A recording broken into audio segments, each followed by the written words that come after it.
Good morning बच्चों। आज हम करेंगे हिंदी ग्रामर का टॉपिक उपसर्ग। उपसर्ग क्या होता है, किसे कहते हैं और ये कितने प्रकार के होते हैं। तो देखो बच्चों, उपसर्ग दो शब्दों के योग से बना है, उप प्लस सर्ग।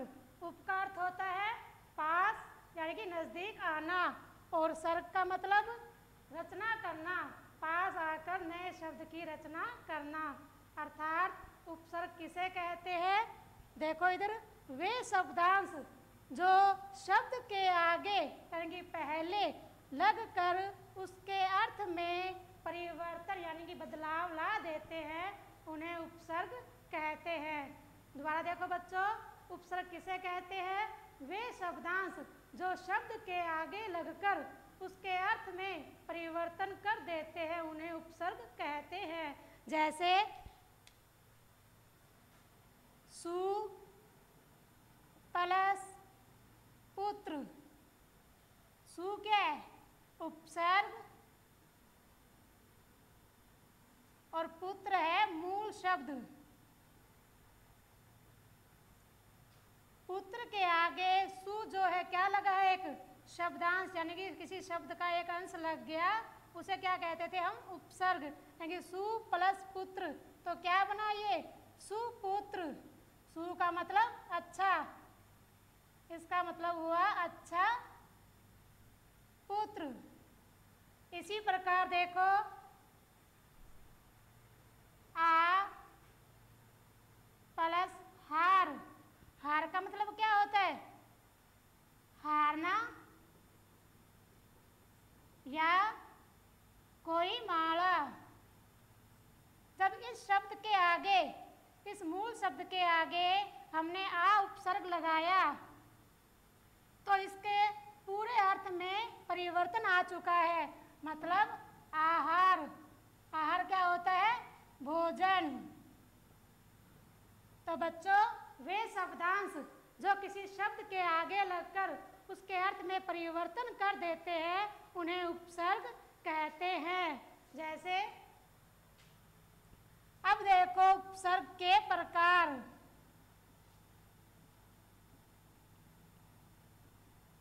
उपसर्ग को 4 भागों में बांटा गया है। कौन कौन से। नंबर 1 संस्कृत के उपसर्ग,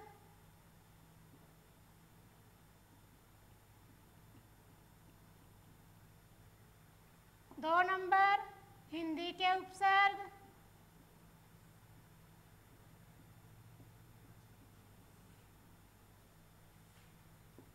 3 संस्कृत के अवयव,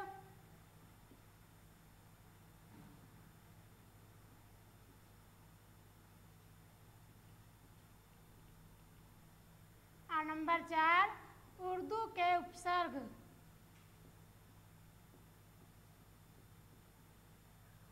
बच्चों, संस्कृत के उपसर्ग जो संस्कृत भाषा के शब्द होते हैं वो हिंदी में आ जाते हैं, उन्हें कहते हैं संस्कृत के उपसर्ग। और हिंदी भाषा के जो शब्द होते हैं वो आप लोग जानते ही हैं, वो हिंदी वाले उपसर्ग। संस्कृत के अव्यय, अव्यय हमने पहले ही बताया था पहली क्लास में भी। अव्यय शब्द कौन से होते हैं, अविकारी शब्द जिन पर संज्ञा, सर्वनाम, लिंग, वचन का कोई प्रभाव न पड़े, जिनमें कोई बदलाव न हो, वे होते हैं अव्यय शब्द। 4 उर्दू भाषा के जो भी शब्द हैं वो उर्दू के उपसर्ग कहलाते हैं। तो पहले देखेंगे संस्कृत के उपसर्ग। बच्चों, सबसे पहले हम करेंगे संस्कृत के उपसर्ग। इधर देखो, संस्कृत का पहला उपसर्ग है अप। अप का मतलब, इसका अर्थ होता है बुरा। इससे हमने कोई शब्द बनाना है, अप प्लस मान। इन 2 शब्दों को देखो, मान का अर्थ होता है आदर, अप का अर्थ होता है बुरा। जब मान शब्द में अप उपसर्ग लग गया तो ये बन गया अपमान। यानी इसके अर्थ में परिवर्तन हो चुका है। यानी अपमान का मतलब बुरा, सम्मान यानी कि उसका आदर सम्मान न करना।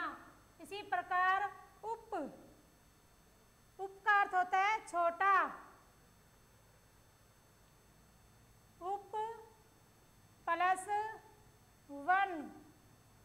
वन का अर्थ जंगल, उप का अर्थ छोटा, है कि जब वन के आगे उप शब्दांश हमने जोड़ा तो इसका अर्थ हो गया उपवन। और उपवन क्या होता है? बगीचा, यानी कि उसका छोटा हिस्सा। आगे देखो, निर, निर का अर्थ होता है बिना, यानी कि किसी निर प्लस डर, नीडर।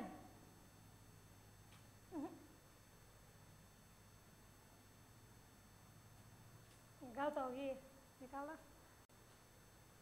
आगे देखो, निर, निर का अर्थ होता है बिना, निर प्लस भय, भय का अर्थ डर।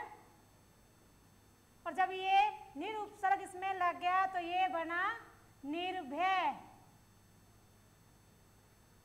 और निर्भय का अर्थ हो गया बिना डर के, बिना भय के। बच्चों देखो इधर, इन शब्दों में जब हमने ये शब्दांश यानी उपसर्ग ऐड किए, इसमें उपसर्ग मिलाकर जो शब्द बना, उनके शब्दों के अर्थ में क्या आ गया? परिवर्तन आ चुका है। अब देखो हिंदी के उपसर्ग, उन, उन का अर्थ होता है कम, उन प्लस 50। अब इसमें देखो कि 50 से एक कम तो क्या बना ये? 49, यानी 50 से एक कम। आगे देखो, नी प्लस डर, नीडर। कु प्लस पुत्र, कु का अर्थ हुआ बुरा, कुपुत्र, इसका अर्थ हुआ बुरा पुत्र। बच्चों ये तो थे हिंदी के उपसर्ग। अब देखो उर्दू भाषा के जो शब्द होते हैं उनसे बने उपसर्ग।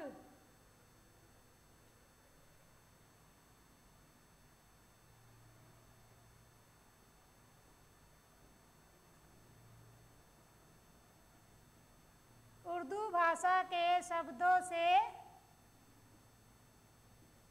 बने उपसर्ग।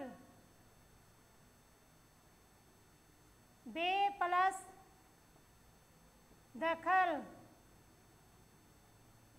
बे दखल, यानी किसी चीज से उसको, किसी हक से उसको बाहर निकाल देना।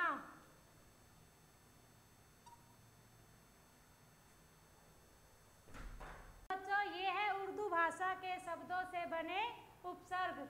पहला बेदखल, बे प्लस दखल।